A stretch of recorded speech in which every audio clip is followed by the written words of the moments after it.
listening to the podcast A Resonant Life, produced by The Time Is Now Productions. I am Mike Thompson, your host and Reflector-in-Chief.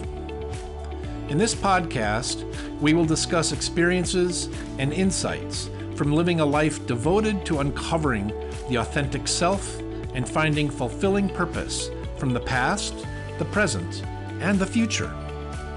This podcast is a product of my life and experience, and I'll share my opinions. Opinions between people are various, and we don't all need to hold the same ones. But it is fun to hear the opinions of others as it gives us an opportunity to freshen up our own. If you enjoy and gain insight from listening, please subscribe and share. If you have questions, please email them. And as always, nothing you hear here is a proscription or a prescription. It is a discussion of life and life's internal and external experiences. So let's get to it.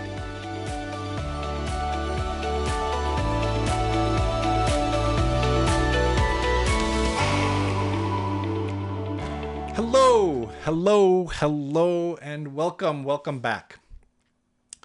Thank you for joining me today. As I often say, working together as we have been doing, we will see measurable improvements in our lives and our relationships and the world around us. Working on ourselves, learning to override the survival instincts of our egos, of our DNA, we are agents creating a better world. And the fuel which drives all of this is our sincerity and our commitment to creating this better world for all. And not just all people, but all living beings. If you recall last episode, I think it was episode 37, we talked about ways to heal and even eliminate grudges from our hearts and minds. We learned and recognized that a grudge is simply us attaching ourselves to a snapshot in time, a moment when we felt hurt or wronged, betrayed or wounded. And with that snapshot, our memories and attention became fixed, locked on the negative experience and the other person or people involved. We negated any and all memories of positive experiences we may have had previously with those persons or that person against whom we now held a grudge. Well, what was our solution to this? Our solution? To remember and reflect on the good times we'd had with that person. To focus on the positive memories we had had and to remove focus and energy from the negative moment we were fixated on. Is basically to start the movie again instead of fixating on the frame. To let go of that, let's call it memory snapshot. To let go of that and to remember the whole movie of our relationship, going back in time before the moment of betrayal and hurt. If you had any grudges, how did that work for you? I hope it helped you to let go, to unfreeze, and to move forward. It has really worked well for me. And I admit, it isn't a one and done exercise or effort. It is a work in progress. I have found myself recalling the people against whom I held grudges and repeating the exercise, pulling up and recalling and replaying the better memories, the good memories. And already I feel released from a lot of those negative emotions that were engendered by me holding grudges. So much so that, now even I feel as if I'd be able to engage positively with any of those people at any time, to even have an enjoyable reunion and catch up. Bonus, right? And what I found working on this over the past days and weeks is a growing feeling of gratitude. And I feel it in my chest. It's kind of an expansion, as if my heart is expanding. And it also seems often as if my chest is connected directly to my eyes as tears well up when I recall this work and the progress I've made and the lightness, the relief of no longer carrying the weight of grudges and that negativity that go with them. Are you feeling anything like this? If you close your eyes and just think on the progress you've made, remember a person and your relationship with them, but not the negative frozen moment of hurt, but rather remember the good times. Do those happier memories awaken any gratitude in your hearts, or just doing the exercise and making progress? Do you feel that sense of gratitude? I sincerely hope so. I hope so. Feeling that gratitude is a sign of healing, of moving forward, of opening up and loosening up. We've talked about it before. Gratitude is a powerful force of awakening. In episode 36, 2 episodes back, we discussed specifically how it was hard to identify or even to cultivate authentic gratitude in and of itself, to force a feeling of deep gratitude. Hard to do. But we could point to it, so to speak, right? And pointing to it, we can blow on the embers of it, kindle it, and keep it alive, and even help it to grow and expand. A mind and heart of gratitude is a mind and heart that are expansive, open, welcoming, embracing. There are no hard and fast walls or barriers. It is a mind of yes, a mind and heart of acceptance. Do you remember the short meditation we did in that episode? It was a meditation where we recalled all the people in our lives, past and present, who've helped us in some way, even going back in time before we were born, to our ancestors and those in our cultures and history who came before, because we are their product. We are the result. And that includes the good and the bad. And as such, we are just as we should be if we embrace that sense of openness and expansiveness. We can accept that. And as we do that long stretch and historical digging in the service of gratitude, it doesn't mean we excuse or gloss over the negative, the awful, or the violence even that any of our ancestors may have been involved in or have been the victims of. In fact, that negativity flows forward in time. The effects and memories are passed on. And they also make up who we are. Whether we want to consider it cultural inheritance, familial history, whatever, it is there. And it is also a part of who we are right now in this moment. And the opportunity to acknowledge these negativities, even horrors that we've inherited, that gives us a chance to reconcile, a chance to atone, to purify. And that is also something to be grateful for. To push this even further, to stretch these spiritual muscles and make them stronger and more flexible, we can start to explore equanimity, expanding our ability to accept all that we are, the sum total of ourselves as we are, and critically important, to accept others the same way in real time. In a sense, this is really the next step of increasing our capacity to experience, feel, and express gratitude in our lives. Equanimity is the goal. Equanimity is where gratitude leads us. Equanimity is an aspect of awakening, enlightenment, nirvana, however you want to label it. So In Buddhism, equanimity is one of the 4 immeasurable states of mind. The other 3 states of mind being compassion, loving kindness, and sympathetic joy. Maybe I should make these more plain. Compassion is easy, right? It is actively caring for others and their well-being. I think we all have deep and meaningful experiences of both extending and receiving compassion in our lives. Compassion arises out of empathy and out of love and care and a sense that we are more than just individuals, that we are a part of a connected whole.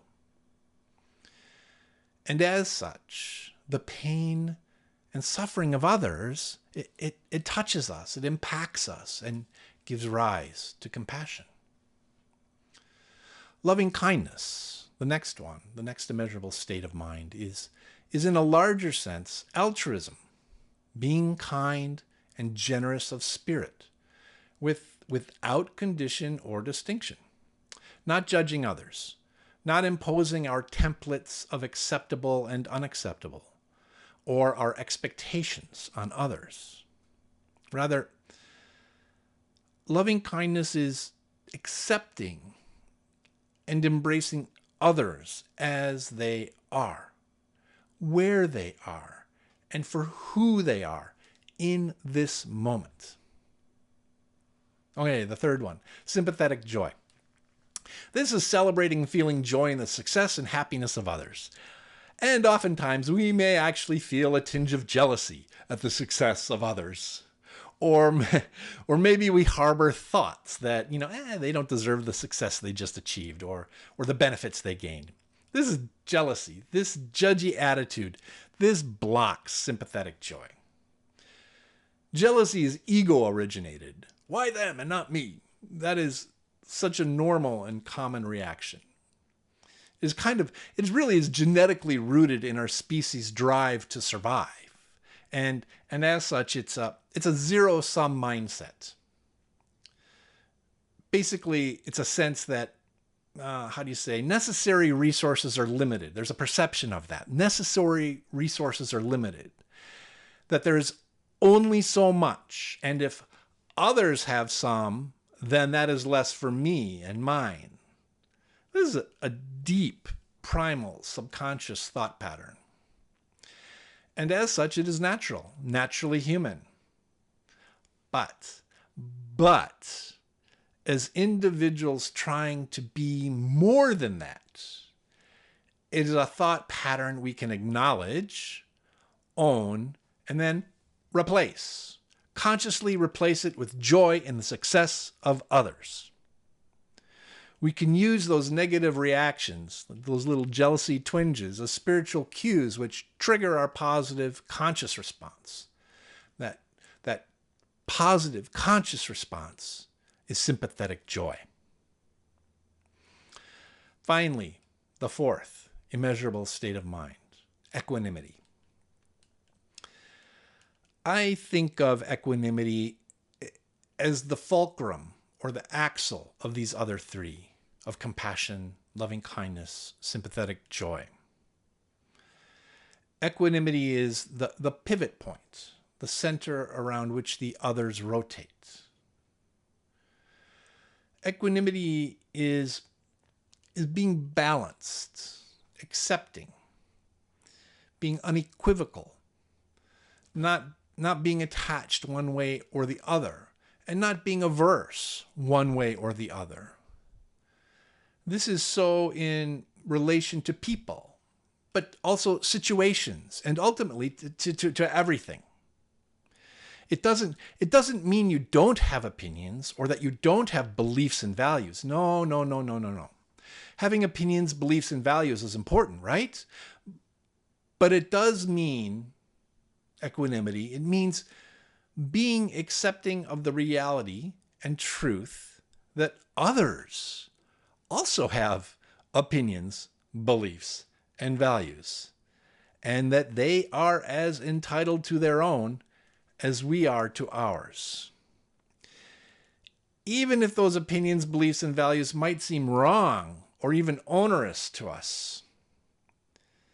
Yeah, that's hard to do, right? Especially in our current political and cultural climate globally. That real hard. That's hard. But the harder anything is, the more important it is. Really, it's so vitally important.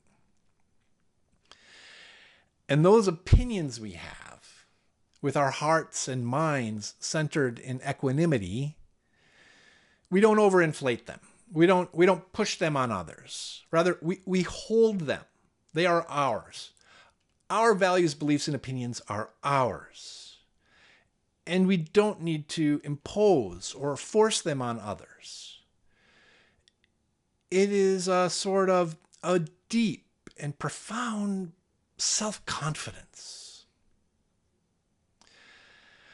Imagine holding a vase of beautiful flowers in a crowded place, and we're just holding it, enjoying it. No expectations of what others will do. And maybe some people passing by, will take a flower. Wonderful. Maybe they'll comment on the flowers, positively or negatively. Wonderful. Maybe they will grab the vase of our beautiful flowers and smash it on the ground. Not so wonderful. But we have in our heart an infinite supply of beautiful flowers and vases in which to put them. And so we just create another one. That's one way to think of holding personal opinions, beliefs, and values in a mind, in a posture, in a heart of equanimity. That however our beliefs, opinions are treated by others, we can still hold them and treasure them. Right? That's that self-confidence, profound self-confidence. We don't need to impose them on others. So over the course of our Resonant Life journey, I've been sharing more and more of my personal life. And some of you might think that I'm oversharing the personal details of my life. But the reason I'm doing this isn't so much to sort of like overshare or broadcast all these personal things. That's not what I'm after. That's not what I'm about. Really, it is to share with you how to use our lives, how I'm using my life. Our lives, they're the workshops, they're the art studio in which we create new ways of seeing, new ways of hearing, new ways of knowing, new ways of being in the world and in relation with others. And maybe my struggles are familiar to you in your lives. If so, there's common ground to work from. Okay, we've got an idea of equanimity and the four immeasurables. But let's shift gears, as so far we've been mostly conceptual, right? In the head. And as we've discussed, wisdom, growth, and change happen when we go into action, when we act, when we do something concrete in the world, specifically something altruistic. Some of you may have noticed there's been a lengthy time gap between the previous episode and this one. Well, here's the personal share that I mentioned earlier. I've had a number of things going on that have really held me back. I've had some health issues that it really knocked me off my feet. They upset my center of gravity. I was just so surprised by it all, and I felt so fuzzy and unfocused. Honestly, it's hard to explain. Basically, I was feeling spiritually dizzy, and physically, I was very ill. And that has never happened to me before. Even before I got sick, I was really struggling to put this episode together. The more the more I looked at gratitude and gratitude in my life, how I felt and experienced gratitude, the more I realized I had just huge gaps, huge, enormous gaps. In fact, where I thought there was gratitude, there were actually really complaints and dissatisfactions. Lots and lots of complaints and dissatisfactions. And I had to really look at those things and ask, why was I feeling dissatisfaction about such and such? Why was I feeling unhappy about such and such? When actually, I should be grateful for it all. And I tried so hard to find the thread by which I could feel grateful, or a door that would lead to some kind of insight to be drawn from my situation. And while I could intellectually talk about insights that I thought sounded right, they didn't feel authentic. And while I could talk about being grateful for things that came clear to me during my illness, they were intellectual, or at least they felt intellectual. I knew the tools. I knew the mind hacks, the spiritual cues. I knew all those things we've talked about, methods and techniques and strategies and practices to find a way toward happiness. But it just felt like the cliff I had to climb was all glass. There was no foot or handholds or toeholds to grab onto. And honestly, it was the lowest I felt in years, in decades. I remember calling my husband from my hospital bed and just crying and weeping. So pitiful. And after that call ended, there it was. I had a handhold. I had someone who could comfort me, someone who listened, someone who did so unconditionally. And that ember of gratitude, it just flared up. And in prayer and meditation, I recalled my spiritual teachers. And in my meditation, my heart, my imagination, whatever, I surrounded myself with them. And slowly, the fog started to clear. And quietly, like a small whisper, I heard the words, accept everything as it is. Accept everything as it is. The heart of equanimity. And I started to understand that while I may have been accepting of many things, what I wasn't accepting was the illness I was experiencing and how it affected and limited everything I could do or think for that time. I wasn't accepting anything about being ill. I wasn't accepting anything about being in the hospital and everything that entails. I was feeling I wasn't strong enough. I wasn't capable enough. I wasn't smart enough to get through. I was being very hard on myself, in addition to just physically being sick. And by not accepting it, I was not learning from it. I was literally rejecting a precious teaching on living and life. And more importantly, I was rejecting how to continue to help others despite my condition and circumstances. I was closing that door. Our drive to altruism, it can't take a vacation. We must keep walking forward no matter how small the steps. And life's challenges and hardships are the best teachers and the best teaching moments. And I was in the middle of a huge teaching moment, and I was not using it. Life's challenges and hardships, they are the best teachers and teaching moments. They are. When said like this, it sounds so obvious and simple. But when I was in hardship and physically challenged, I forgot.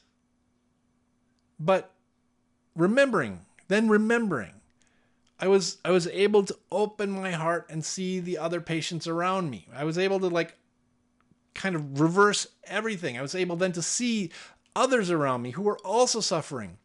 And to be honest, many of them were in much worse condition than me. And many were sad and lonely and in pain and in discomfort. Before that sort of epiphany, before my suffering was the center of my attention, of my world. And self-pity. It was all about me.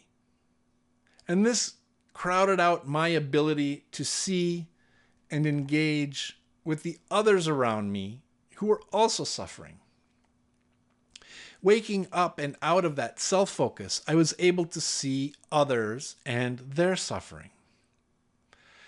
And this brought me back to the 4 immeasurable states of mind. Seeing the suffering of others awoke my compassion. It prompted me to act with loving kindness to the others on my ward.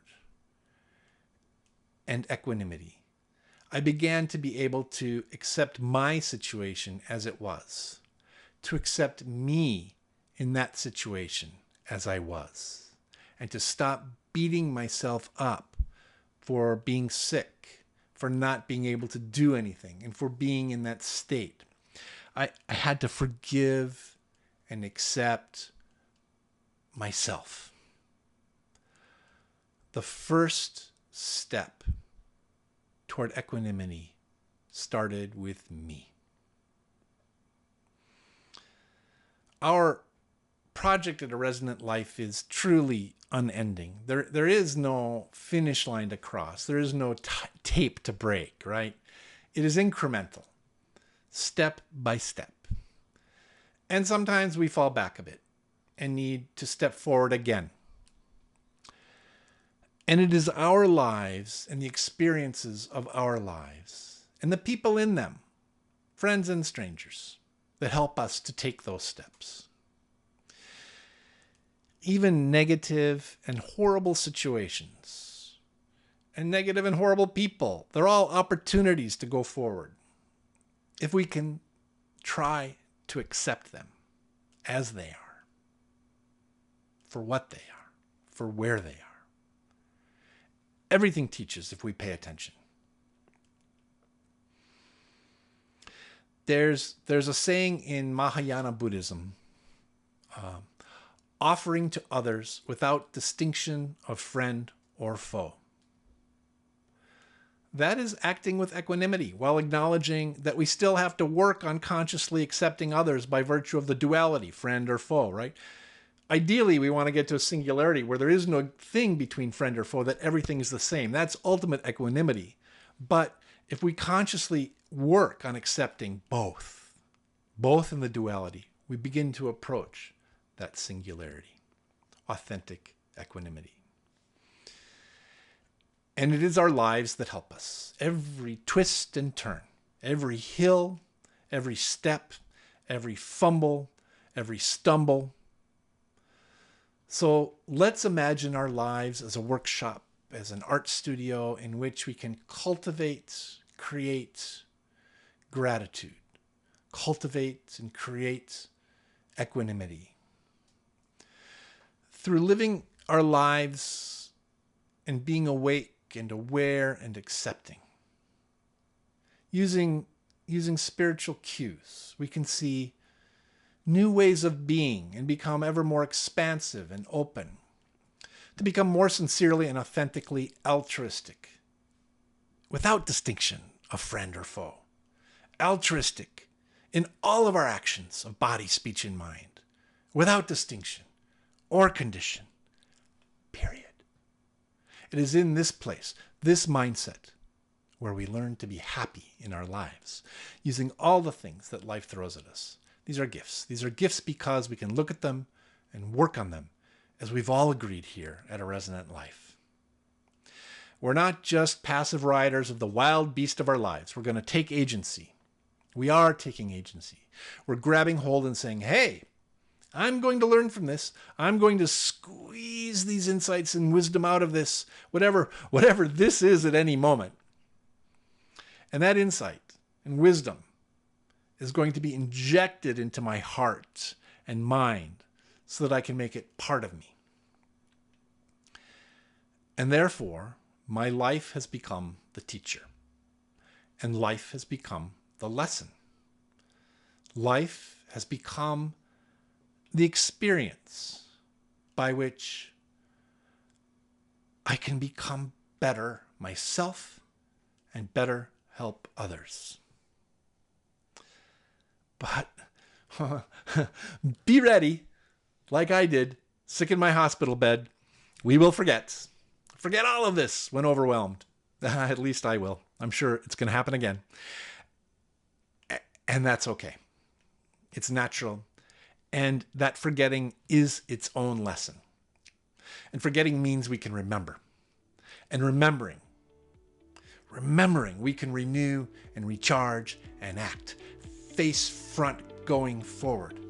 Act for others using our own challenges as fuel and tinder to nurture the flame of gratitude and cultivate the mind of equanimity. Okay, thank you. Thank you for listening and for being willing to hear my own problems and for participating and for everything you do. We'll talk again very soon, okay? Take care. Thank you for listening. If you enjoyed this podcast and want to hear more, please subscribe and share. If you'd like to share your own experience, thoughts, or ask a question, please send an email to mike@resonant.social. With gratitude, theme music is courtesy of Stock Audios, distributed by Pixabay. A Resonant Life is a podcast from the Time Is Now Productions.